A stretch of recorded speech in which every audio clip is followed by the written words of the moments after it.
Assalamualaikum warahmatullahi wabarakatuh. Perkenalkan, nama saya Titin Herawati. Saya dari Fakultas Ekonomi dan Bisnis Prodi Manajemen dengan NIM 2115071. Di sini saya akan memaparkan video jawaban UTS saya. Sebelum saya menjawab pertanyaan-pertanyaan UTS saya akan menampilkan cerita binomo di Indonesia. Pertanyaan nomor 1. Jawaban nomor 1, 1A. Pasal yang terjerat melanggar pasal 45 ayat 2, pasal 27 ayat 2, dan pasal 45A ayat 1. Undang-Undang Nomor 19 Tahun 2016 tentang perubahan atas Undang-Undang Nomor 11 Tahun 2008 tentang informasi dan transaksi elektronik, pasal 3, pasal 5, dan pasal 10 Undang-Undang Nomor 8 Tahun 2010 tentang pencegahan dan pemberantasan tindak pidana pencucian uang, pasal 378 KUHP, pasal 55 KUHP, dan akibatnya terancam hukuman penjara selama 20 tahun. Adapun pihak kepolisian menyita sejumlah aset milik tersangka. 1B, pendapat saya diberikan penyuluhan tentang edukasi lebih dalam mengenai investasi atau trading. Pertanyaan nomor 2. Saya akan menjawab pertanyaan nomor 2. Big Data Analytics. Big Data Analytics adalah suatu proses pengujian atau pengolahan set data yang besar untuk kemudian ditemukan polanya. Nah, dari sini kamu akan menemukan korelasi data dan banyak informasi yang berguna bagi bisnismu. Salah satu contoh perusahaan yakni Starbucks. Gerai kopi Starbucks menggunakan solusi big data yang mereka dapatkan dari survei dan transaksi pembelian pelanggan untuk menyajikan menu-menu yang mereka sukai. Data-data ini diolah dengan Big Data Analytics software untuk mendapatkan menu-menu pilihan berdasarkan kegemaran pelanggan. Nah, Internet of Things adalah suatu konsep atau program di mana sebuah objek memiliki kemampuan untuk mentransmisikan atau mengirimkan data melalui jaringan tanpa menggunakan bantuan perangkat komputer dan manusia. Internet of Things sering disebut dengan IoT. Saat ini mengalami banyak perkembangan. Contoh dalam bidang energi. Dalam bidang energi terdapat bervariasi permasalahan yang timbul, mulai dari polusi atau pencemaran, pemborosan, dan berkurangnya pasokan sumber daya. Oleh karena itu, dengan adanya IoT sendiri mampu untuk mengurangi beberapa resiko tersebut.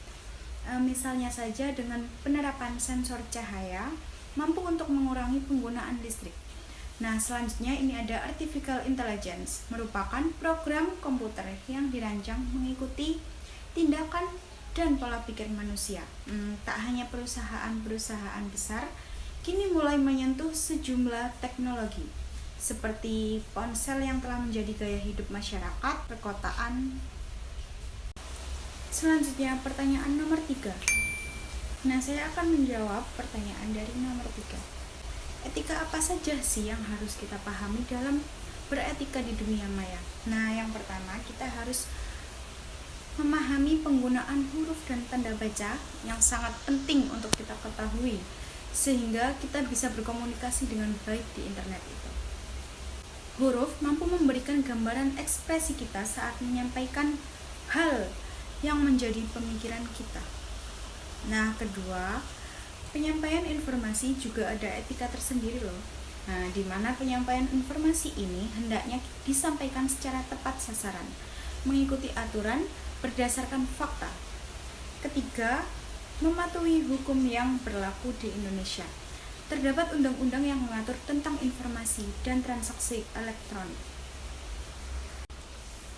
Nah, selanjutnya ada pertanyaan nomor 4. Saya akan menjawab pertanyaan nomor 4. Pertama, Big Data Analytics adalah suatu proses pengujian atau pengolahan set data yang besar untuk kemudian ditemukan polanya. Nah, dari sini kamu akan menemukan korelasi data yang banyak untuk berguna di bisnismu. Contoh dari Big Data Twitter dengan pengikut 12 tweet data setiap harinya. Facebook 215. Yang berikutnya ada IoT, adalah Internet of Things, merupakan sebuah konsep di mana suatu benda atau objek ditanamkan teknologi-teknologi seperti sensor dan software dengan tujuan untuk berkomunikasi, mengendalikan, menghubungkan, dan bertukar data melalui perangkat lain selama masih terhubung ke internet.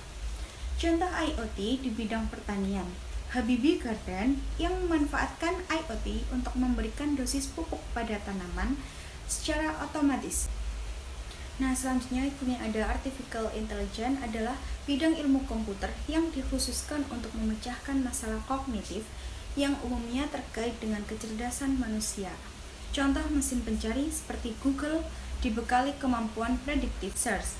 Saat kita mengetikkan apa yang kita cari, Google serta memberikan rekomendasi sehingga kita memudahkan melakukan pencarian. Nah, selanjutnya soal nomor 5. Saya akan menjawab pertanyaan nomor 5. Ada beberapa pelajaran yang dapat diperoleh dari perkembangan teknologi, yaitu pekerjaan cepat terselesaikan. Kemudian, teknologi dapat melibatkan kemampuan analisis dalam pengembangan ilmu pengetahuan, serta memudahkan mengakses dan menggandakan bahan cetak. Realisasinya adalah individu harus inovatif dan kreatif. Oleh karena itu, sangat penting sekali untuk memperbesar wawasan dan menyesuaikannya dengan teknologi yang kian berkembang. Terima kasih, sekian dari saya. Wassalamualaikum warahmatullahi wabarakatuh.